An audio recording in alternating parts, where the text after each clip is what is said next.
পরীক্ষা শেষ হতে না হতেই আরেকটি পরীক্ষা চলে এলো। দেখো এই ধরনের যে হতে না হতেই এটাকে আমরা ইংলিশে বলবো। দেখো এখানে এই ধরনের যখন এক্সপ্রেশন থাকবে, এই যে একটা জিনিস কমন দেখতে পাচ্ছি, হতে না হতে, হতে না হতে, এর জন্য আমরা কি করব, অ্যাজ সুন অ্যাজ নিয়ে আসবো প্রত্যেকবারে বাক্যের প্রথমে। দেখো বাক্যের পুরো গঠন তাহলে কিভাবে হবে, আমরা প্রত্যেকবারে কি করবো, অ্যাজ সুন অ্যাজ আমরা বাক্যের প্রথমে ব্যবহার করব, তারপরে যে রেস্ট অফ দ্য সেন্টেন্স অর্থাৎ কি বাক্যের যে এক্সপ্রেশন অনুযায়ী আমরা ট্রান্সলেট করব। তাহলে কি এখানে আমরা লিখি, বৃষ্টি শুরু হতে না হতে ছেলেরা খেলা বন্ধ করে দিল। তাহলে আমরা প্রথমে অ্যাজ সুন অ্যাজ লিখে দেবো, as soon as it started raining, মানে কি বৃষ্টি শুরু হতে না হতে ছেলেরা খেলা বন্ধ করে দিল। তাহলে এখানে ছেলেরা, দা বয়েজ, এস দা বয়েজ, ছেলেরা stopped playing, stopped playing, stopped playing, খেলা বন্ধ করে দিল, ছেলেরা খেলা বন্ধ করে দিল। তারপরে কি ভোর হতে না হতেই সে বাড়ি থেকে বেরিয়ে গেল। তাহলে এখানে আমরা কি করব, একইভাবে অ্যাজ সুন অ্যাজ বাক্যের প্রথমে ব্যবহার করব, কেন, হতে না হতেই,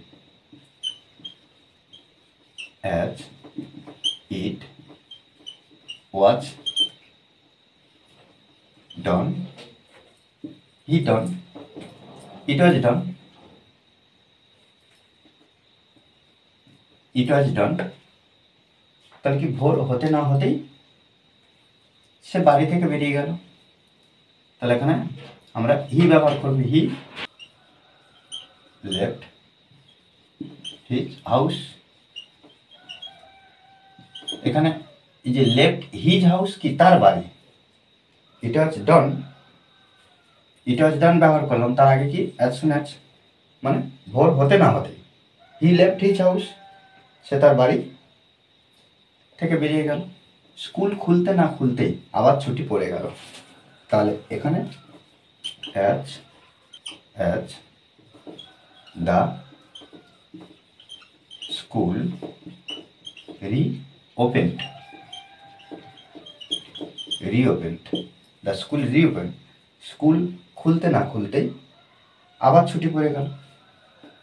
তাহলে এখানে আবার ছুটি পড়ে গেল, দ্য হলিডেজ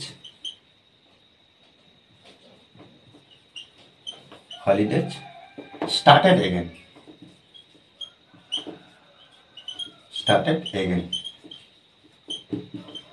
ওকে। একটা পরীক্ষা শেষ হতে না হতেই আরেকটা শুরু হয়ে গেল। একইভাবে আমরা কি করব, অ্যাজ সুন অ্যাজ, কি as soon as one exam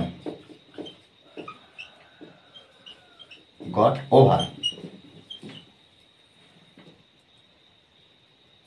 তাহলে কি লিখলাম, as soon as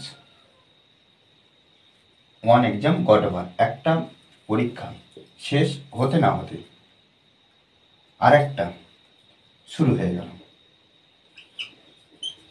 another one started. ওকে, এইভাবে কিন্তু আমাদেরকে অনবরত প্র্যাকটিস করে যেতে হবে, আমাদেরকে বারবার প্র্যাকটিস করার চেষ্টা করতে হবে। আমরা নতুন নতুন বাংলা বাক্য যদি বারবার প্র্যাকটিস করি তবে কিন্তু ইংলিশে ইমপ্রুভ হওয়া সম্ভব। একটাই সূত্র, প্র্যাকটিস। অনবরত প্র্যাকটিস করলে আমরা ইংলিশে বলতে পারবো, ইংলিশে লিখতে পারবো, যে কোনো বাংলা বাক্য সহজ হবে। ওকে, দেখো এই ক্লাসটি যদি ভালো লাগে অবশ্যই লাইক কমেন্ট শেয়ার, আর যারা এখনও পর্যন্ত আমার এই চ্যানেলটি সাবস্ক্রাইব করেননি তারা অবশ্যই চ্যানেলটি সাবস্ক্রাইব করে পাশে থাকবেন। Okay, thanks for watching this video.